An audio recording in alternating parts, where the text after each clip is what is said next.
আচ্ছা, বাংলায় হিংসার ট্র্যাডিশন কবে শেষ হবে? আমরা প্রশ্ন তুলি না? বিশ্বাস করুন কোনোদিন শেষ হবে না যতদিন জায়ান্টের মতন ক্রিমিনালরা রাস্তায় থাকবে। একটা করে দিন যাচ্ছে আর এই জায়ান্টের মতন, ওরফে জায়ান্টের মতন ক্রিমিনালদের একের পর এক ভিডিও সামনে আসছে। আরো একটা ছবি, পিসিআর কে বলবো বিগলের ছবিটা দেখুন, ইলেকশনের ছবি।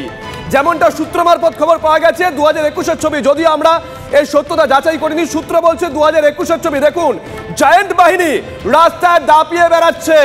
হয়তো আমরা সেই দিনও প্রশ্ন তুলেছিলাম যে এই অশান্তি শেষ কবে। আবারও বলছি, যতদিন জায়ান্টের মতন ক্রিমিনালরা রাস্তায় থাকবে এই ট্র্যাডিশন বজায় থাকবে। এই ছবি বোধহয় আরও দেখতে হবে আমাদের, যে ছবি আমরা দেখাচ্ছি 21-এর ছবি। শুধু 21 কেন, এরকম আরো প্রচুর ছবি সামনে আসছে, একের পর এক ছবি সামনে আসছে, একের পর এক ছবি আমরা আপনাদের দেখাচ্ছি। রাস্তা দাঁড়িয়ে চত্থপ্পড় মেরেছে জায়ান্ট, আমরা দেখেছি। বিরোধী রাজনৈতিক দল যারা করেন তারা বলছেন কলকাতা থেকে তো ঢিলছোড়া দূরত্ব আরিয়াদহ, সেখানে তৃণমূলের মদতে জঙ্গলরাজ চলছিল। প্রশ্ন হলো জায়ান্টের মাথায় কার হাত ছিল? শাসক নেতারা এখন অবশ্য দায় ঝেড়ে ফেলছে, ঝাড়তে দেখেছি আমরা।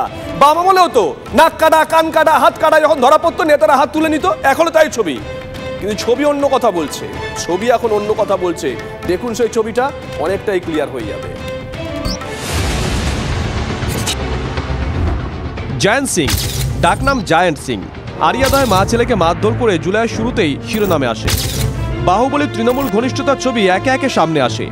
কামারহাটির বিধায়ক মদন মিত্র, কামারহাটির চেয়ারম্যান গোপাল সাহা, দমদমের সাংসদ সৌগত রায়, কে নেই?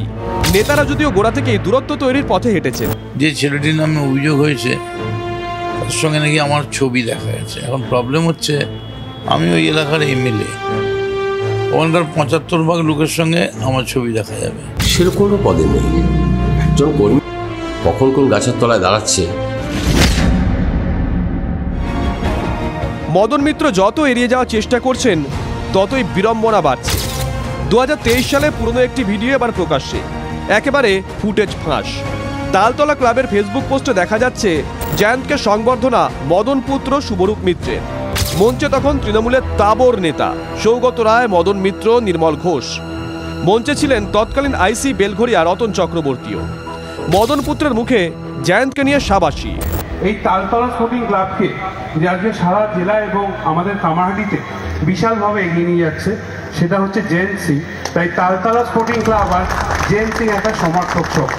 তা আমি কিন্তু তাল বলতে জায়ান্ট সিংকেই বুঝি, তাই সবাইকে তালতলা সংবর্ধনা দিচ্ছে। আমরা কামারহাটি ডেভেলপমেন্ট সোসাইটির পক্ষ থেকে জায়ান্টকে সংবর্ধনা দেবো। আমি জায়ান্টকে মঞ্চে আসার জন্য। মদনের ছেলের জন্মদিনের অনুষ্ঠানেও জায়ান্টের ভিডিও ভাইরাল। ছবিতে মদনের পুত্রবধূ তথা কাউন্সিলর মেঘনা মিত্র ঠিক যেন ঘরের ছেলে। এত সখ্য, সব উধাও, এতদিনের সম্পদ এখন বিপদ। মেরে হাত ভেঙে দেওয়ার নিদান পর্যন্ত দিয়ে দিয়েছেন কুণাল ঘোষ। এই ধরনের ঘটনা ঘটায় 4-5 জন, আর বিড়ম্বনায় পড়তে হয় গোটা দলকে বা সরকারকে। কে বিচ্ছিন্ন কোথায় দাদাগিরি করছে, এদের দু একটার মেরে পিঠের চামড়া তুলে হাত ভেঙে দেওয়া উচিত। কোনোভাবে যেন এই দাদাগিরির সাহস কেউ না পায়। জায়ান্ট যদিও নিরুত্তাপ। পলিটিক্যাল লিডাররা সরে যাচ্ছে কেন? পলিটিক্যাল লিডাররা সরে যাচ্ছে কেন? হ্যাঁ, সরে যাচ্ছে। কুণাল ঘোষ বলেছে পিঠের চাপা তুলেন। হ্যাঁ, কি বলবো? ভাইরাল ভিডিও নিয়ে কালকে একটা ভাইরাল ভিডিও দেখিনি আমি। জায়ান্টের সঙ্গে দূরত্ব তৈরি করে কি সব অভিযোগ মুছে ফেলতে পারবে তৃণমূল? মদন মিত্র মিথ্যা কথা বলে, কবে কি বলে ওর নিজেও জানে না। জয়ন্ত ওর 1 নম্বর লোক। এখন জয়ন্ত সিং এর সঙ্গে ওনার সম্পর্ক নেই, হ্যাঁ একথা বললে হবে? পুরো পরিবারের সঙ্গে সম্পর্ক, ছেলে বৌমা সবার সঙ্গে কি ঘনিষ্ঠ সম্পর্ক, কি ঘনিষ্ঠ সম্পর্ক। সেখানে অন্য কেউ বোধহয় জয়ন্ত সিংকে আলাদা করে মালা। জয়ন্ত সিং এর বিরুদ্ধে কঠোরতম ব্যবস্থা নেওয়া উচিত। ওর যারা সহযোগী, যাদের ছবি আসছে ভিডিওতে, তাদের বিরুদ্ধেও কঠোরতম ব্যবস্থা নেওয়া উচিত। কেউ যদি ওকে মদত দিত, তাদের বিরুদ্ধেও কঠোর ব্যবস্থা নেওয়া উচিত। তালতলা কি তৃণমূলের কাছে বেলতলা হয়ে উঠছে? অনন্ত চট্টোপাধ্যায়ের রিপোর্ট, TV9 বাংলা। এতে একটা ছবি গেল, আরেকটা ছবি চমকে উঠবেন। ধরুন আপনি একটা জমি কিনেছেন, কিংবা আপনার বাবা একটা জমি কিনেছিলেন, কিংবা আপনার ঠাকুরদা বহু বছর আগে একটা জমি কিনেছিলেন, জমির মালিক এখন আপনি বাড়িতে বসে আছেন, হঠাৎ করে পিয়ন আসলো, দরজা ঠকঠক করলো, আপনাকে একটা চিঠি ধরালো। চিঠি খুলে আপনি দেখছেন যে আপনি জমির মালিক নন, ওই জমির মালিক অন্য কেউ হয়ে গেছে। অথচ আপনি জমি কাউকে বিক্রিও করেননি, আপনি কারোর নামে জমি লিখেও দেননি। ভাবছেন এটা আবার হয় নাকি? হ্যাঁ, এটাই হচ্ছে দক্ষিণ দিনাজপুরে বুনিয়াদপুরে। মজার কথা কি জানেন? জমি হারিয়ে বসে আছেন পুরো প্রশাসক স্বয়ং। কারো পৈতৃক সম্পত্তি, কারো কেনা জমি। গত 60 থেকে 70 বছর ধরে সেই জমি ভোগ করছেন জয়ন্ত কুণ্ডু, নির্মল শীল, কৃষ্ণেন্দু তোক্তাররা। অথচ সেই জমি নাকি এখন তাদের নয়, কারণ জমির মালিকানা বদল নিয়ে তাদের নোটিশ পাঠিয়েছে ভূমি দপ্তর, আর তাতেই জালিয়াতির অভিযোগ। দক্ষিণ দিনাজপুর বুনিয়াদপুর পুরো এলাকায় বুনিয়াদপুর রায়গঞ্জ রাজ্য সড়কের পাশে রয়েছে প্রায় 10 একর জমি। এই জমির কমপক্ষে 100 জন মালিক।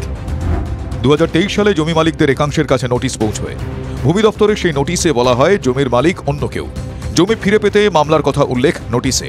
একই মর্মে 2রা মে কলকাতার ভূমি দপ্তর থেকে নোটিশ পান বেশ কয়েকজন কৃষকও।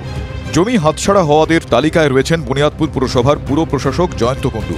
আমরা বুঝতে পারছি যে আমাদের এই জমিগুলো হয়তো নিয়ে কোনো রকম নাড়াচাড়া হচ্ছে। আমার নিজের জমির ব্যাপারে দেখা যাচ্ছে 1990 সালে সেই জমিটার নাকি নোটিশ হয়েছিল, এবং সেই জমিটা আপনার দক্ষিণ দিনাজপুর জেলার কোর্টে রেজিস্ট্রি হয়েছে।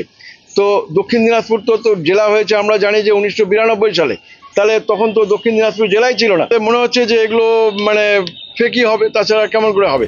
ভূমি দপ্তরের তরফ থেকে পাঠানো নোটিশে বলা হয়েছে এই জমিগুলি নাকি আরতি কুমার নামে মালদার ইংরেজ বাজারের এক বাসিন্দার। বুনিয়াদপুরের বাসিন্দাদের অভিযোগ জমির মালিকানা বদলের পিছনে জালিয়াতি রয়েছে। 7 মাস আগে একটা এলআরটি থেকে নোটিশ এসলো, বলছে এটা আরতি কুমার একটা কেস করেছে এলআরটিতে, বলছে আরতি কুমারের জমি। বিএলআর অফিসে আমাদেরকে নোটিশ করেছিল তোমাদের কি কি ডকুমেন্টস দেখাও। তো সেই ডকুমেন্টসগুলো আমরা প্রপার ডকুমেন্টস দেখিয়েছি। 62 সালের রেকর্ড আছে আমাদের কাছে, 82 রেকর্ড আছে, আমাদের গভর্নমেন্ট রেজিস্টার ডিড আছে। এবার এই আরতি কুমারই সেম গাজলে এরকম একটা ঘটনা ঘটিয়েছে, আরও 2-1টা ঘটনা, সেটার কাগজপত্র ডকুমেন্টস আমাদের কাছে আছে। বেগতিক বুঝে ভূমি দপ্তরের নোটিশের পাল্টা জমির কাগজপত্র নিয়ে প্রশাসনের দ্বারস্থ হয়েছেন মালিকরা। তাদের অভিযোগ জালিয়াতি চক্রের পাশাপাশি জমির রেকর্ড বদলের পিছনে বিএলআরও অফিসের একাংশের হাত রয়েছে।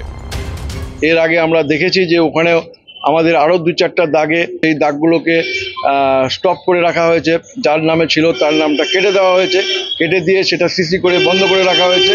আমার মনে হয় টোটালটাই ফ্যাক, আর হোম প্রোডাকশন ওরা ঘরে বসে শিল ছাপড় মারছে। আমার মনে হয় আশঙ্কা করছি যে বিএলআরও সাহেবের সাথে জড়িত আছে। রেকর্ড বদলের পিছনে বংশীহারির বিএলআরওর ভূমিকা নিয়ে সরব জমির মালিকরা। যদিও বিএলআরওর দাবি 95 সালে একটা অ্যাপিল ফাইল হয় আমাদের এডিএম এলআর সাহেবের কাছে।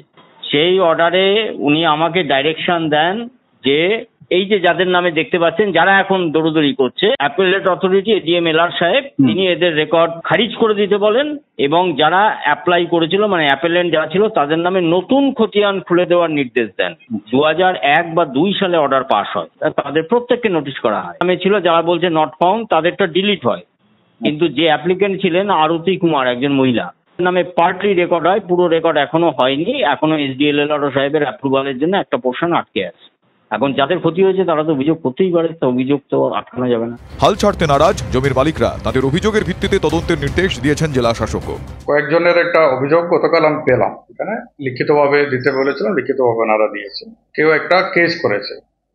এবার যেহেতু এটা এলআরটিতে একটা কেস করেছে, মানে আমাদের ডিএলআরও অ্যান্ড ওনার সেক্টর থেকে সেপারেটলি এনকোয়ারি করা হবে। এবার একটা হিয়ারিং হবে, এবার সমস্ত কাগজগুলো দেখা হবে, যদি কোথাও কোনো কিছু সমস্যা যদি থাকে সেটা সমাধান হবে। যাদের বিরুদ্ধে অভিযোগ তাদের কোনো বক্তব্য পাওয়া যায়নি। বিএলআরওর দাবি আইন মেনেই সব হয়েছে। জেলা শাসকের তদন্তের নির্দেশে কি উঠে আসবে, কোটি কোটি টাকার জমি কি ফিরে পাবেন মালিকরা, সে প্রশ্ন উঠছে, নাকি হাতছাড়া হয়ে যাবে এতদিনের সম্পত্তি। দোলাচলে বুনিয়াদপুরের বহু মানুষ। রূপক সরকারের রিপোর্ট, TV9 বাংলা। ফের চলল বুলডোজার, ভাঙলো দোকান, ভাঙলো বাড়ি, উচ্ছেদ হলেন অনেকেই, আর তাতেই উত্তপ্ত রামপুরহাট। স্টেশন সংলগ্ন এলাকায় রেলের জমি দখল করে রাখার অভিযোগ। বুধবার সকালে জবরদখল মুক্ত করতে রামপুরহাটে অভিযানে নামেন রেল আধিকারিকরা, যে ছবি আপনারা দেখছেন TV9 বাংলার পর্দায়। স্টেশন সংলগ্ন একের পর এক দোকান বাড়ি ভাঙতে শুরু করে বুলডোজার। প্রতিবাদে রাস্তায় নেমে পড়েন ব্যবসায়ী থেকে আমজনতা। প্রথমে বিক্ষোভ, পথ অবরোধ, তারপর উচ্ছেদ আটকাতে পুলিশ আর আরপিএফ এর সঙ্গে রীতিমতন ধস্তাধস্তি হয়। রাজ্য সরকার, তার প্রশাসন একের পর এক দোকানে জিসিবি চালালো, আর একদিকে মোদী সরকারের আরপিএফ রেল বাহিনী আপনার দেখুন কত নিষ্ঠুরভাবে গা জোয়ারি করে একের পর এক দোকান উচ্ছেদ করে চলেছে। এতদিন ধরে আমি টিএমসি করি, টিএমসি আমাকে ইউজ করে দিল, আজকে হোটেল ভেঙে দিল। আরেকটা ছবি দেখাবো, উদ্বেগের ছবি। স্কুল চলছে, স্কুল চলাকালীন ক্লাসরুমের মেঝেতে হঠাৎ ধস, ক্লাসরুমের একটা অংশ ধসে যায়, ধস নামায় বেঞ্চ সমেত গর্তে ঢুকে যায় 4 জন পড়ুয়া, আহত 2 পড়ুয়া। নয়াগ্রাম থানার নিচু পাতিনা প্রাথমিক বিদ্যালয়ের ঘটনা। প্রাথমিক চিকিৎসার পর বাড়ি পৌঁছে দেওয়া হয় ছাত্রদের।